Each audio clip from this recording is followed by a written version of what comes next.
Hey, ladies and gentlemen, welcome to State of the Gaming Industry episode 27.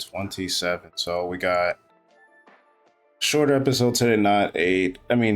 Some big games did come out, a few big things happened, like the Switch 2 pre-orders. We'll talk about all that, but not a ton of like super duper, newsworthy news to go through, but we'll go through everything either way. If this is your first time on the channel, please do leave a like, hit that subscribe button, share it with your friends, and of course, if you're listening to the audio version, do leave 5 stars, check all the links in the description, all that good stuff. Now, with all that out of the way, I'm gonna go over like what I've been playing, recent pickups. So I guess you want to call it a pickup. The Switch 2 pre-order, I was able to um, get one from Target coming, and then I was able to get one uh, in store for GameStop this morning or this afternoon, technically. So, you want to count that as a pickup? Sure. Other than that, no real pickups. What I'm playing, I did start Clair Obscur. I'm only like maybe an hour into it. Like I just started with the journey, the expedition, and it's already kicking off crazy. I'm really looking forward to it. Um, just learning the battle system and everything. It's funny because I'm playing on the hard difficulty, and there actually is like a huge difference between like being able to strategize and parry and dodge and all this stuff, and like the amount of damage you do, and being able to strategize versus if you miss or get hit a few times. I know that sounds like super like duh, but it's a world difference. Like I was losing so bad to this girl, but then once I got my parrying down and everything, I just start parrying instead of dodging, because parrying you get to counter and do more damage and stuff like that. Like it just started helping me a lot. So getting that battle system down's pretty fun. I'm playing It Takes Two with my daughter actually. So she she like really likes the game. Some of the parts I have to like help her with, or I'm playing with like both controllers. But either way, I've been wanting to play that game so I could play Split Fiction. So I'm happy she's been into playing that. What else am I playing? That's about it. I have stuff downloaded, but again, I'm trying to like knock out games and not just, you know, play a whole bunch of stuff, which kind of happens when you have Game Pass. Same thing, South of Midnight. I'm like halfway through that. I'm in chapter 8 now, and there's 14 chapters. So that game's getting a little repetitive though. Like a lot of people have said, it does. Like it's dope. The music's dope. The atmosphere's dope. The art style's dope. Everything, but like the combat and just every chapter's kind of the same, you know. But yeah. But all right, let's talk about the weekly releases for this week. So we got these are the releases. So actually, this is stuff that came out already. Okay, so starting from the bottom, Steel Seed stealth action game dropped on when was the 22nd? Tuesday? Yeah, Tuesday. 66th. Not good there. Elder Scrolls, we'll talk about that in a little bit, but Oblivion Remastered came out, PC, PS5, Xbox Series X. Shadow dropped. They had a whole like they literally had a whole developer direct. Like it was like a 20-minute video inside with the studio and everything, showing them like, hey, like there's people that's been there for over 20 years. So, and people really liking that game. The videos I've been seeing people post about it again, like millions of views. Like the people are really excited to play it. I downloaded it on my Xbox, but man, that thing was 125 gigs. Like, dang, for a remaster, it's kind of crazy. I don't know most of this stuff. I haven't even heard of half of this stuff. 100 Line, Tempest Rising, Fatal Fury. I saw this as an ad when I was on the Xbox, so that's fans of the fighting franchise, Fatal Fury. You got that PC, PS5, PS4, Xbox Series X, and S, of course. That dropped today of when I'm recording this, so February 24th. Or sorry, April 24th. 79. Not bad. Then we got Clair Obscur, which we're going to talk about deeper. We're going to look at some of those reviews. 92 on Metacritic, which I was very happy to see, because I was scared that was gonna like I thought it was like super ambitious, brand new studio, first game. What they're trying to do. They nailed it. I was scared of this game because this is my most anticipated game since last year. The same way like Metaphor is my most anticipated game going into last year, this was my most anticipated game going into this year.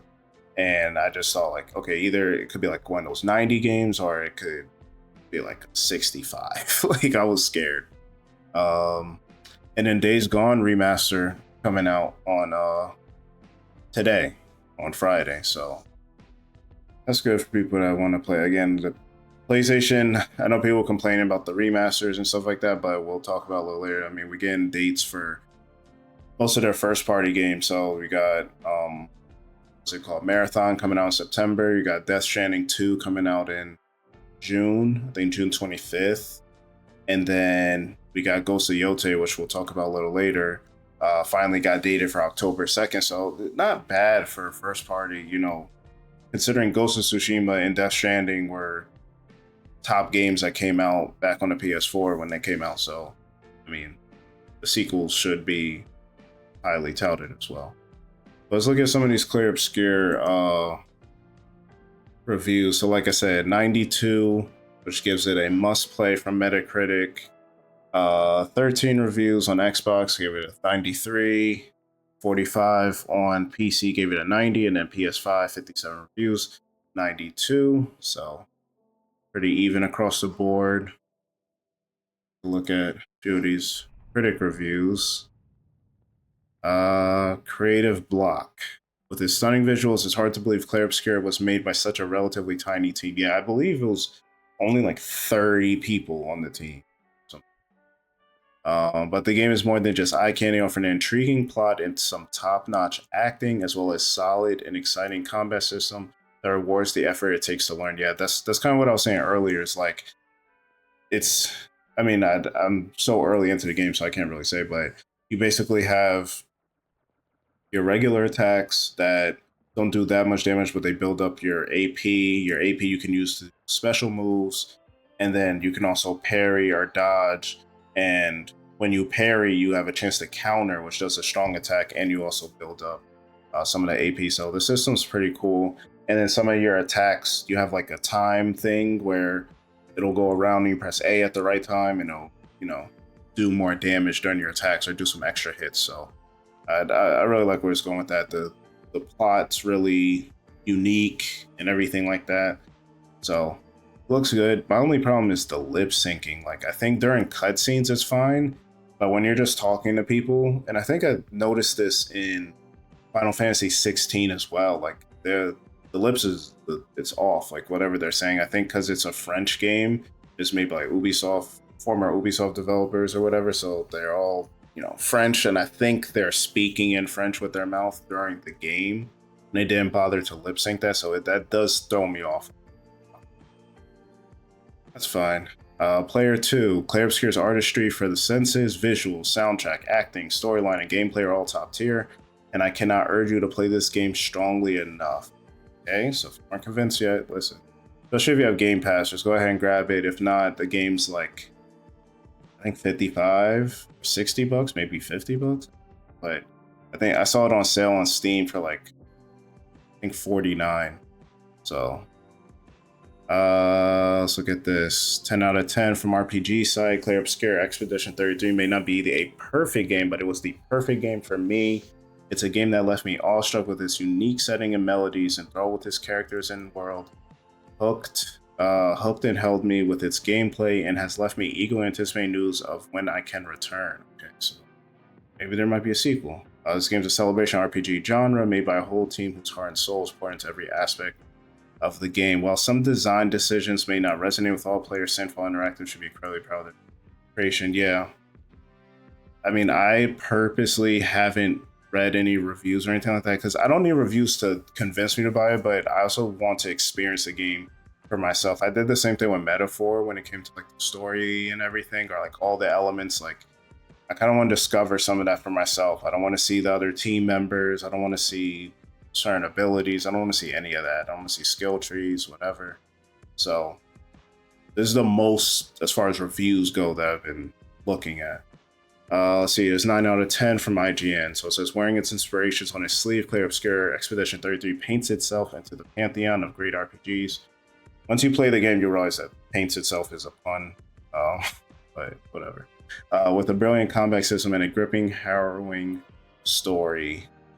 So we got a lot of 9 out of 10s. Game Informer, Games Radar. I want to go to the lower scores. Let's see. Eurogamer gave it an 8 out of 10. They said, outstanding artwork and glorious combat bring Clair Obscur's bold, painterly world to life. That's all it says. Trying to see. Okay, Gaming Bible. Let's see the negative. So it's more wonderful than it's disappointing. It was the player away with an impactful world, powerful emotional story. There are moments I was brought to spilling a couple of tears. Oh, that's crazy. Is the battles, which can feel so often stagnant in a bustling genre, are refreshing tactical. Oh, okay. It's saying normally battles like that in this genre could be boring. Yeah, that's true. The path is a bit muddy and cumbersome, but the destination within the journey is magical. So it doesn't say anything necessarily negative, but yeah, the lowest scores is 1, 2, 3, 4, 5, 6, 8 out of 10s, which is not bad at all. So this game is completely positive, no mixed reviews or anything. So if you've been thinking about getting into it, definitely check it out. All right, Oblivion Remastered. So this is from, what is this guy's name? I'll give him credit. Nick930. So we're just looking at this video and we'll talk through it. But this is just looking at like comparisons between Oblivion, the remaster, and the original. So this is just looking at like character models, and you can see it's clearly way better. But like back in the day, if you look at the left, like in 2006 on the Xbox 360, that was considered like cutting edge graphics. So what they did with the release, a lot of people have been happy with it. It's Unreal Engine 5, and apparently people are saying like this is like teetering the line between remaster and remake, just because of the amount of like the assets they've like recreated from the ground up. You can see the Unreal Engine is on top of whatever engine that the original Oblivion was made on, so it looks really good. There's some quality of life options. You look at the environment here, like very different, way more detail with Unreal Engine 5. So Virtuous, they did their thing for sure. And again, I'm not really a Bethesda game. Like I've tried, trust me, I tried Fallout 3, I tried Fallout 4, I tried Starfield. I don't know. It was all that Bethesda jank or charm that everybody likes. It doesn't resonate with me because I didn't grow up on it, so it's a little hard for me to get into it. But I'll try it out. I need to finish Avowed first because I feel like this game is going to be way too similar. So you can look at the lighting. We got lots of different edits here. So I mean, the game looks good. A lot of people are talking about it. They said the third party fighting is a lot better. Obviously, you see it's still a little clunky as far as like the melee combat and stuff goes, or like you even see like how your body reacted to getting hit. Like it's a little weird. They added sprinting into the game, which to me is so funny to me that sprinting or moving faster is a quality of life thing nowadays, because back in the day, people just had to suffer through that. Like I was talking to somebody in line during the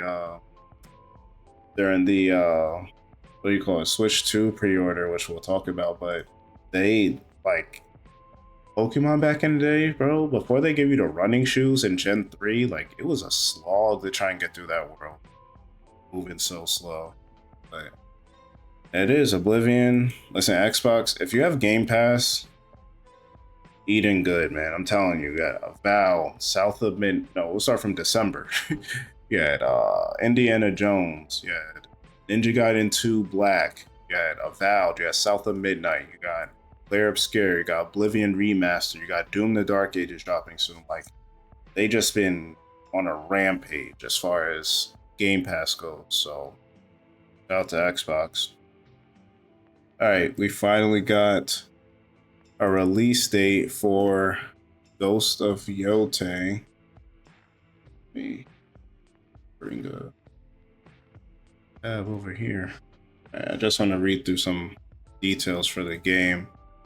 But we did finally get a release date, which is October 2nd.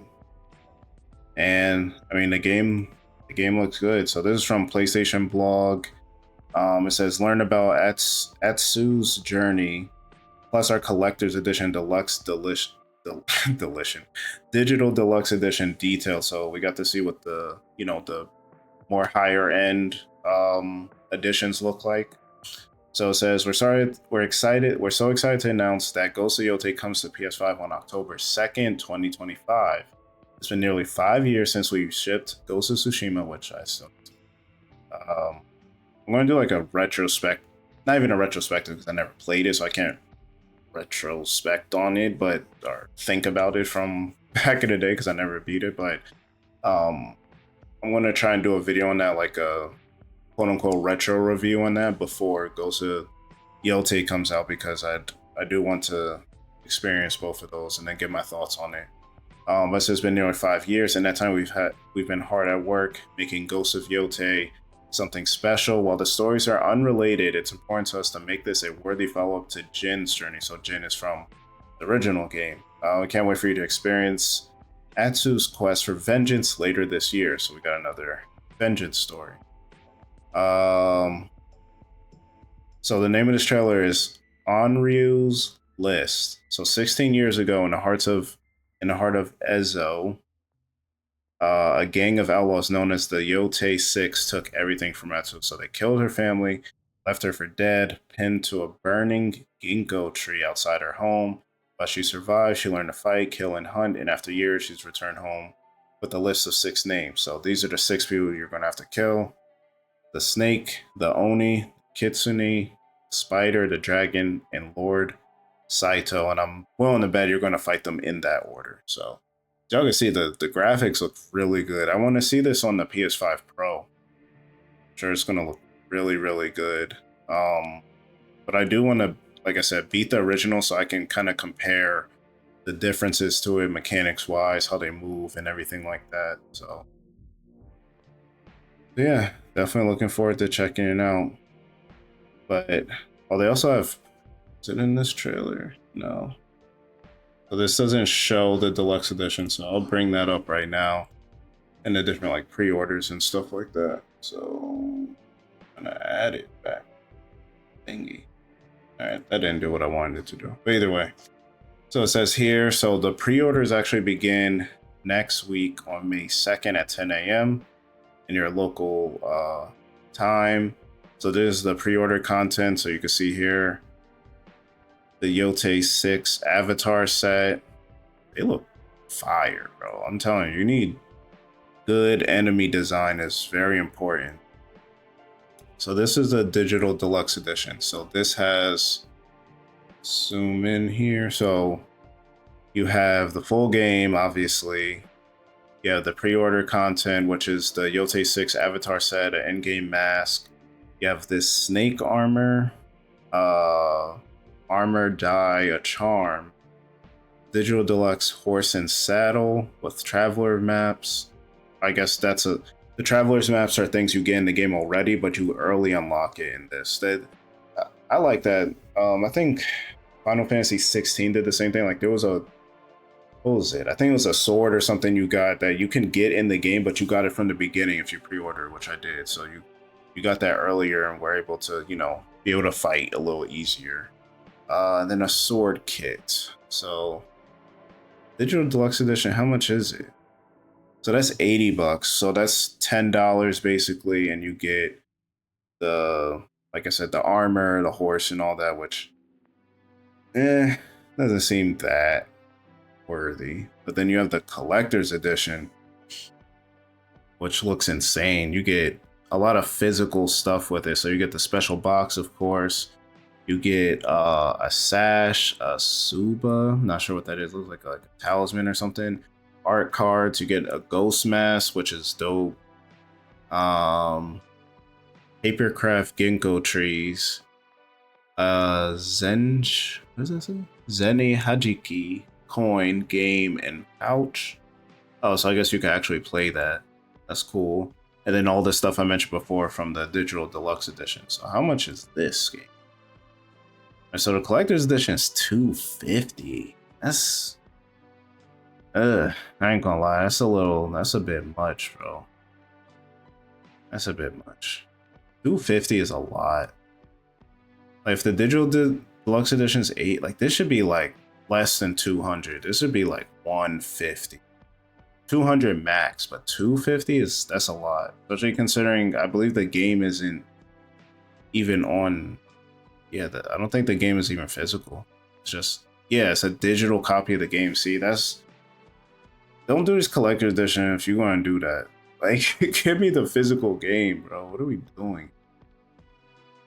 But all right, let's talk about Switch 2 pre-order. So I did a whole video on this, so make sure y'all check it out. But basically, in summary, what happened was last night at midnight, the pre-orders for Switch 2 went live for Target, Walmart, and Best Buy. And then GameStop was this morning, Thursday morning, at 11, which I didn't even try for because I already got it physically. But there's a number of issues. Number one, people were having issues with Target. And I'll be honest, I went into it kind of cocky, thinking I was going to be good. I was going to, just log into Best Buy, make sure I'm good. I didn't think I was going to try for any other stores at all. And I was quickly humbled because Target, if you tried to change your address, which I didn't realize, I don't order from Target that much, so it's my old address.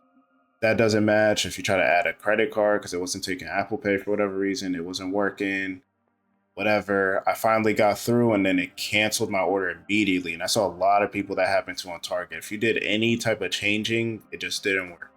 Best Buy didn't even go live at 12 o'clock. Like they went live at like 12:30 or something like that. Maybe to throw bots off or something. Walmart, if you got in, you was in line, but some people got timers, some people didn't. I never got a timer, so a lot of people was just on there for a long time. I was on there till it was after 1 a.m. Then a lot of the people that you had to wait in line, like Best Buy and Walmart, the line just some people were stuck in line, and then Wario 64 and other people was tweeting out like, "Oh, just hop out of line and go straight in through this link, and you just go through." And that worked for a lot of people, but then it was sold out when I was trying to do it, so wasn't able to do that. Target, I just kept trying to place the order, it wouldn't work, and I never even got a timer. I never got your number 800 in line. I didn't get any of that for Walmart or Best Buy. So then I was pretty much ready to give up. I was using the bathroom and I saw Target, went through, tried again, was able to get through on Target. So I was like, all right, I'll take it. And I was hesitant on it because Walmart guaranteed you'll get it by 9 a.m. on, I don't know if it was Thursday or Friday. So the day it comes out or the day after, it's guaranteeing you'd get it by 9 a.m. Best Buy was pick up in store. I'm not sure what GameStop did this morning, but then Target, their ship is super late. Like I said, it's going to get there between June 6th, so not even the day of, so the day after, or any day between June 6th and June 11th. So you might not even get your system for a week. And I was like, I'm not mad. Like I don't need it immediately, but I don't like putting up that amount of money and just like having to wait like that. Like I want it on release day, and then of course, obviously, selfishly for YouTube, right? Like for content reasons. That's the main reason I wanted to do it on Best Buy, so I could do a midnight launch, do a little video, like vlog, do a little unboxing, all that kind of stuff. So it is what it is. I got the Mario bundle.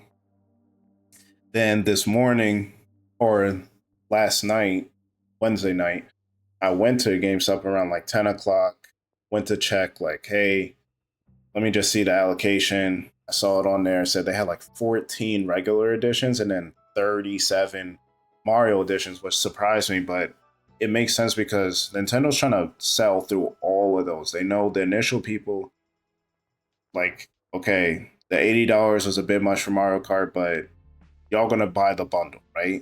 After that, people not gonna have a choice. They're going to spend that $80, right? I think by default they're discontinuing it.